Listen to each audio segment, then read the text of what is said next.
Buenos días, alumnos. Bueno, el video de la clase de hoy es sobre la etapa colonial española en América.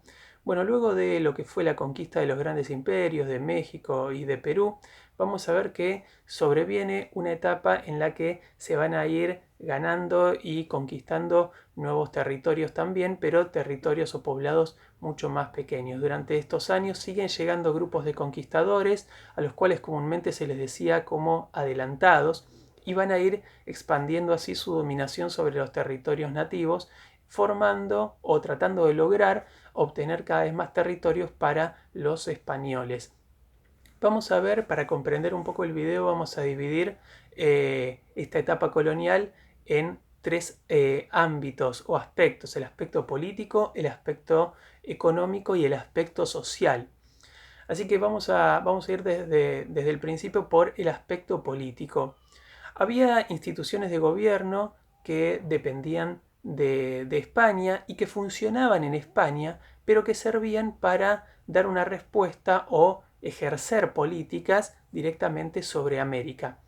Esas dos instituciones de gobierno eran, primero y principal, la Casa de Contratación y luego el denominado Consejo de Indias. La Casa de Contratación fue el que surgió inicialmente y era el que le daba el poder o la autoridad a este grupo denominado como adelantados, que luego vamos a denominar o vamos a llamar como conquistadores, para que conquisten ese territorio y se conviertan así en los gobernantes de esos nuevos territorios conquistados. Obviamente pasaban a poseer grandes cantidades de tierra y a partir de ese momento la corona española se garantizaba que a la población que dominaban le cobraban impuestos y a su vez le inculcaban la fe cristiana. Vamos a ver que estas dos instituciones, bueno, primero principal, esta casa de contratación, es la que le otorgaba estos permisos a estos adelantados o conquistadores. Con el tiempo se dieron cuenta de que estaban repartiendo mucho territorio a este grupo de adelantados y de esa manera eso podía significar una pérdida de poder para España. Y de esta manera crearon lo que se denominó como el Consejo de Indias. Era una institución burocrática que funcionaba en España y que se encargaba de todo lo que tenía que ver con la administración desde España de América. Ahí van a ir suplantando esto de que era, digamos, entregar tantas tierras a estos adelantados o conquistadores, y es a partir del surgimiento de este Consejo de Indias donde comienza a aparecer cargos por determinados tiempos, cargos jerárquicos de realmente importancia, pero el objetivo era que no se perpetuaran en el poder porque hasta ese momento los cargos eran vitalicios y hereditarios, los cargos de muchos de estos conquistadores. Que inclusive muchos de estos conquistadores después pasaban a tener la denominación de virrey y muchos de sus hijos luego pasaban a heredar ese cargo. De esta manera vamos a ver que el Consejo de Indias, que comenzó a funcionar después, se encargaba en España de nombrar a las autoridades que debían gobernar en las colonias españolas en América. Eran las que nombraban, por ejemplo, al virrey. Cada algunos años se iban renovando esos virreyes para que no se perpetuaran en el poder. Y los principales cargos en todo lo que era la administración pública también estaba a cargo de un nombramiento ejercido por el Consejo de Indias. Era este virrey el representante del rey de España en América. Llegaban a gobernar algunos años, 5 o 6 años, a veces más, a veces un poquitito menos, pero vamos a ver que eran nombrados por esa institución que funcionaba en España. Después había otro grupo de instituciones que funcionaban ya en América y que servían obviamente para ejercer el control político acá en América, y esas instituciones eran, por ejemplo, el virreinato. El virreinato ejercía por el virrey, ese español que había sido nombrado por el Consejo de Indias, controlaba un extenso territorio. Imagínense que en un primer momento solo hubo dos virreinatos, uno con capital en México, el Virreinato de Nueva España, y el otro con capital en Lima, que era el Virreinato de Perú. Obviamente un virrey tenía que controlar todo ese extenso territorio, a veces se le complicaba y no podían tener un control exclusivo de todo, y por lo tanto se recurrió a la subdivisión de los territorios. Los virreinatos entonces se dividieron en gobernaciones. Esa es la otra entidad política y administrativa que funcionaba acá en América. Los virreinatos se dividen en gobernaciones, cada gobernación estaba a cargo de un gobernador, también debía ser español, también era nombrado por el Consejo de Indias, aunque en situaciones excepcionales los podían directamente nombrar acá el virrey. Vamos a ver que estas gobernaciones a su vez se dividían, que era como si fueran provincias, se dividían a su vez en intendencias. Podemos decir que las intendencias eran las ciudades, aquellas ciudades que eran las más grandes, las que tenían mayor población, tenían su propio cabildo, y era el cabildo quien ejercía el gobierno con sus autoridades. Eran digamos, en muchas de estas ciudades, la mayoría de las autoridades del cabildo también eran españolas, aunque podían ejercer también cargos digamos, administrativos en el cabildo los criollos, que después vamos a ver cuando hablamos de la sociedad qué características tenía este grupo. Entonces, para sintetizar un poquito lo que tenía que ver con el gobierno, vamos a ver que había dos instituciones de gobierno que funcionaban en España, pero que obviamente eran para América. Uno era la Casa de Contratación y el otro el Consejo de Indias. Y por otro lado, que servían también para todo lo que era la administración pública, el gobierno, la encomienda de obras públicas, la recaudación de impuestos, la confección de todo lo que tenía que ver con leyes, el cumplimiento de la ley y todo ese tipo de cuestiones, que era ejercida acá en América por esta serie de instituciones que se las voy a mencionar ahora. Los virreinatos, las gobernaciones, las intendencias, y recuerden que dentro de las intendencias las ciudades más importantes tenían sus propios cabildos. El cabildo funcionaba como una aduana, en algunos casos como una especie de legislatura donde se debatían digamos, las diferentes políticas a tratar, o sea, como si fuera una especie de congreso donde asistían los vecinos más influyentes, los de las familias más antiguas. También ejercía como una aduana. En algunas ocasiones también podía ejercer ese cabildo, podía actuar como si fuera la prisión de esa ciudad. Entonces vamos a ver que dentro del cabildo, estas grandes instituciones, estos grandes edificios, había diferentes roles o diferentes tareas. Vamos a pasar ahora a lo que serían términos económicos. Dentro del punto de vista económico, vamos a ver que España ejercía con sus colonias en América lo que se denomina comúnmente como el monopolio comercial. Monopolio significa un solo mercado. Significa que España, o mejor dicho, que América no podía comercializar, no podía comprar ni vender mercaderías a otra región que no fuera España. Todo tipo de comercio que intentara hacer las colonias con otro país que no fuera España era considerado ilegal y por lo tanto contrabando. Vamos a ver que habitualmente para enviar las mercaderías españolas acá a América existía un sistema comercial que se llamaba sistema de flotas y galeones.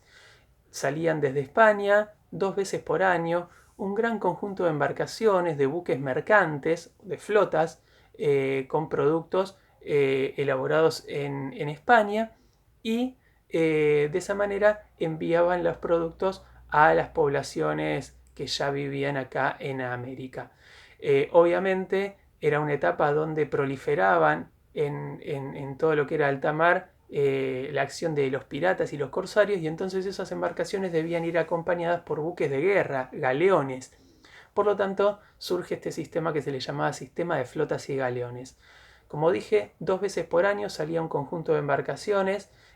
Una vez que llegaban a Centroamérica se dividía en dos. Un grupo iba rumbo al Virreinato de Nueva España, o sea, a lo que hoy por hoy es la zona de México, y el otro tomaba rumbo hacia lo que hoy por hoy es la zona de Panamá. El canal no existía, y entonces cuando llegaban a Panamá descargaban todas las mercaderías, las cruzaban en carretas, en mulas, y una vez que llegaban a la otra costa, a la costa del Pacífico, había otro conjunto de embarcaciones esperando, y de esa manera llegaban en barco navegando por el Pacífico hasta el puerto del Callao en cercanías de Lima, en Perú. Desde Perú, algunas cosas se distribuían ahí a la capital del virreinato, pero otras se trasladaban hacia algunas ciudades que ya se habían fundado, que eran ciudades de relativa importancia, como por ejemplo, había acá en nuestro territorio la ciudad de Córdoba, Buenos Aires, que ya eran ciudades que se habían fundado. Entonces, vamos a ver que este sistema de flotas y galeones era un sistema muy engorroso, muy lento para el transporte de las mercaderías y sobre todo muy caro. A la población, por ejemplo, de Córdoba o de Buenos Aires, el producto le salía mucho más caro que a la población de Perú. Y obviamente a la población de Perú le salía mucho más caro que lo que salía el producto en España. ¿Y por qué pasaba todo esto? Porque se encarecía con el transporte de esas mercaderías se iba encareciendo el producto. Algunas zonas del virreinato, sobre todo del virreinato de Perú, como la ciudad de Buenos Aires, que es una ciudad que se había, digamos, consolidado, podemos decir, para el siglo XVII, eran frecuentemente lugares donde se efectuaba el contrabando, este tipo de comercio ilegal. ¿Y quiénes lo ejercían? Y bueno, al ser una zona que no había gran cantidad de autoridades de gobierno, recuerden que el virrey estaba en la capital, en Lima, no podía controlar todo, y entonces, como muchas veces pasaban muchos meses sin que llegaran mercaderías, obviamente la población necesitaba esos productos. Aprovechando esta demanda de mercaderías es que algunos países como por ejemplo Inglaterra, decidió enviar con sus propias embarcaciones productos elaborados en Inglaterra que venían a un precio mucho más bajo, porque directamente navegaban por el Atlántico, no tenían que pagar todos aquellos derechos a las autoridades españolas y por lo tanto podían vender, podían colocar esas mercaderías acá y eran, digamos, rápidamente consumidos esos productos. De esa manera se fue efectuando ese contrabando y Buenos Aires fue surgiendo como una ciudad donde el contrabando iba a ser cada vez mayor. Precisamente para evitar el contrabando que le generaba grandes pérdidas a España es que muchos años después se crea acá el Virreinato de Río de la Plata con capital en Buenos Aires para controlar mucho más ese comercio. Yo hoy había hablado de los piratas y de los corsarios. ¿Quiénes eran estos piratas y corsarios que habitualmente vemos en las películas? Bueno, los piratas, como ustedes sabrán, se caracterizaban por el tipo de acciones delictivas que hacían, saqueaban las embarcaciones con las mercaderías que iban a América, pero sobre todo con las mercaderías que iban de América a Europa, de América a España. Recuerden que esas embarcaciones, una vez que traían mercaderías necesitadas por la población americana, no volvían vacíos, sino que volvían repletos del oro y plata que se extraía de las minas. Y es ahí donde sobre todo estos piratas saqueaban. Se repartían el botín. Vamos a ver que en muchas ocasiones terminaban escondiendo gran parte de ese botín en algunas de las islas ahí del Mar Caribe, para obviamente luego ir repartiéndoselos y a sus respectivos lugares de origen. Y vamos a ver que también en este contexto surgió la idea de los corsarios. Digamos, el corsario era como una especie de pirata con un marco mayor de legalidad. ¿Y qué significa esto? Algunos países como Inglaterra, como Francia, como Holanda, otorgó a algunos navegantes lo que se llamó patente de corso, que era como una, un documento en el que ese navegante, ese pirata, podía saquear embarcaciones de otros países siempre y cuando le repartiera una parte digamos, a su país de origen, al gobierno, a la corona de ese país. De esta manera se ejercía digamos, esta acción de los corsarios, que era como una especie de piratería legal ejercida por algunos países. Obviamente esto de legales entre comillas, porque eran saqueos, no dejaban de ser saqueos. Vamos a ver que entonces, en términos económicos, bueno, esas fueron las principales características. Dentro del punto de vista social, podemos decir que inicialmente la población se dividió en dos grupos. Esos grupos eran los blancos, europeos, españoles, peninsulares, se le decía también, y por otro lado los indígenas, comúnmente dicho, que eran los pueblos nativos, los aborígenes.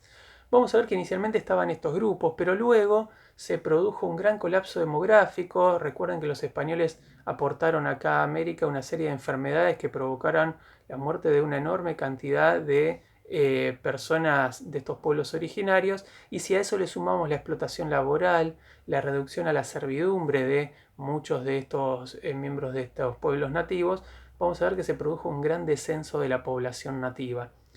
Para paliar esa falta de trabajadores es que las autoridades españolas que ya gobernaban acá en América comenzaron a traer esclavos provenientes de África, por lo tanto personas de raza negra. Entonces, con el tiempo podemos diferenciar que estaban los denominados blancos, o peninsulares, europeos, luego indígenas, pero también los negros. Y con esto, digamos, con el tiempo se fue dando toda una mezcla. Dentro de los blancos había dos grupos: el peninsular, que era el que había nacido en la península ibérica, en España. Ese era el que podía acceder a los principales cargos políticos. Luego estaban los criollos, que físicamente no había ninguna diferencia con un peninsular. Eran hijos o nietos de españoles que ya habían nacido acá en América. Por la simple condición de haber nacido en América, no podían acceder a los mismos cargos, se tenían que quedar con cargos de segunda categoría. Algunos podían tener cargos, sí, en el cabildo, pero no eran cargos de una gran relevancia. O sea, los cargos como virrey o gobernador siempre quedaban en manos de españoles. Vamos a ver que después se fue dando toda una mezcla. En algunos casos, imagínense que muchos de los españoles que venían eran hombres solos, tuvieron descendencia con mujeres de raza negra, con mujeres indígenas, y entonces se fue dando todo un mestizaje, y es ahí donde va proliferando todo este grupo o esta denominación que integraba, digamos, algunos grupos más pequeños, que eran el denominado grupo de los mestizos. En esas mezclas se da de todo, como dije hace un rato, hombres blancos, ya sea español o criollo, con mujeres de color, de raza negra, con mujeres indígenas, y entonces se va a ir generando ese mestizaje.